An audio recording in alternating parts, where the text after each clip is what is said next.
आज यहाँ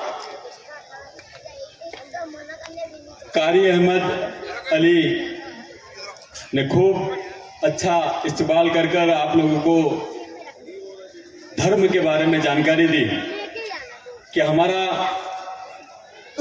जो तबलीग जमात है, ये जमात जितने अलग अलग जमात में हम लोग बटे हैं, उस जमात में अलग अलग ना होकर हम एक हो, नेक हो, ऐसी खूब अच्छी बात उन्होंने स्टेज पे से रखी है। मैं इस स्टेज पर बैठे हुए सभी मौलाना और सभी को, इस पूरे स्टेज को, खास कर हबीब मौलाना, मैं मेरी संस्कृति में हमेशा इनके पैर छूकर आशीर्वाद लेता हूँ। मैंने यहाँ मौलाना के भी पैर छू के आशीर्वाद लिए हैं। मैं मेरी संस्कृति से, हमारी, आप सभी लोग ज़्यादा से ज़्यादा उत्तर प्रदेश से आते होंगे, उत्तर प्रदेश से काफ़ी लोग होंगे। हमारे यहाँ गांव में एक मकान मुस्लिम का होता है तो एक मकान हिंदू का होता है। हम ऐसी संस्कृति से आते हैं। कैसी संस्कृति से? जहाँ एक मुस्लिम का मकान तो एक हिंदू का। गुलाब भाई सही है ना? तो ऐसी संस्कृति से, और पहले भी हम इसी तरह रहा करते थे, लेकिन कुछ लोगों ने हमें बांट दिया, हमें अलग अलग कर दिया। मौलाना साहब ने अभी अपने उसमें कहा कि भाई अजमेर शरीफ जी को मतलब आना था तो उन्हें हिंदुस्तान आने के लिए कहा गया। एक बहुत बड़ी बात है हमारा हिंदुस्तान। मैं आप सब लोगों को ये बताऊंगा, पूरे विश्व में सबसे ज्यादा, पाकिस्तान से भी ज्यादा यदि कहीं मुस्लिम बसते हैं तो हिंदुस्तान में बसते हैं। कहाँ बसते हैं? हिंदुस्तान में।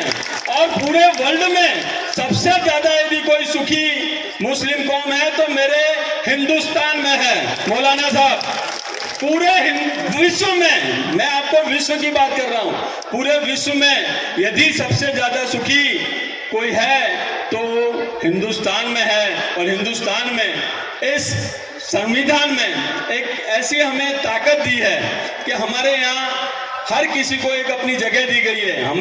हमारा देश संविधान पे चलने वाला देश है।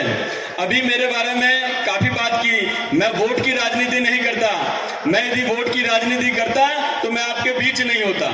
अभी मुझसे काफी उम्मीदें आप लोगों ने लगाई है। मैं हमेशा, यदि ताजिया हो तो ताजिया के दिन भी हमारे भाई के साथ में नारे तकबीर, अल्लाह अकबर बोलने के लिए आता हूं। मैं यहाँ आकर आपके बीच, आपको शायद पता होगा, मैं हर ताजिए में हर जगह घूमा और हर जगह जाकर मैंने इनके साथ में ये नारा दिया। तो हमारे यहाँ ये हिंदुस्तान में हर चीज में एक अलग तरह के, पूरे विश्व में यदि कोई ताकत रखता है तो हिंदुस्तान के पास ये ताकत है। हमारे यहाँ टीम में यदि कोई जीत दिलाता है तो कोई इस तरह की व्यवस्था नहीं होती है। तो टीम की जीत, सबसे ज्यादा विकेट किसने ली? शमी ने ली। किसने ली? शमी ने। किसने ली विकेट? शमी ने ली। तो इस देश में इस तरह की संस्कृति है। ये देश अलग अलग मजहब, अलग अलग कौम से बना हुआ देश है। इस देश को पूरे नबी ने भी इसे पसंद किया। ऐसा ये देश जहां आप रह रहे हो, आप खुश नसीब हो कि हमारा इस भारत में, इस हिंदुस्तान में हमारा जन्म हुआ है। तो ऐसी जगह जो उम्मीदें आपने मुझसे लगाई है, हमारे ये कमेटी ने, सबने मिलकर ये एक मुहिम चलाई है कि कब्रिस्तान में जहां मुर्दे रहते हैं वहां जिंदों को नहीं रहना चाहिए। तो ये बात जो है ये हमारी कौम को स्वीकारनी पड़ेगी कि जहां, और इसके लिए कई बार प्रयास हुए हैं और हर बार, इस बार जो इन्होंने प्रयास किया है बहुत बेहतरीन प्रयास किया है। और सभी इस कमेटी को मैं शुभकामनाएं देता हूं कि इस बार इस कमेटी को सफलता मिलेगी। उस सफलता में अल्लाह ताला ने मुझे भी एक पदवी दी है छोटी सी, कि मैं भी आपके साथ शरीक हूँ। ऊपर वाले ने मुझे भी ये तक दी है कि भाई आप जाओ, क्योंकि इसी समय पे ये जो आपने मुहिम छेड़ी है उसी समय मुझे यहाँ एमएलए बनाया है। तो ये ऊपर वाले की मर्जी होती है, ऊपर वाले की मर्जी के बिना कुछ नहीं होता।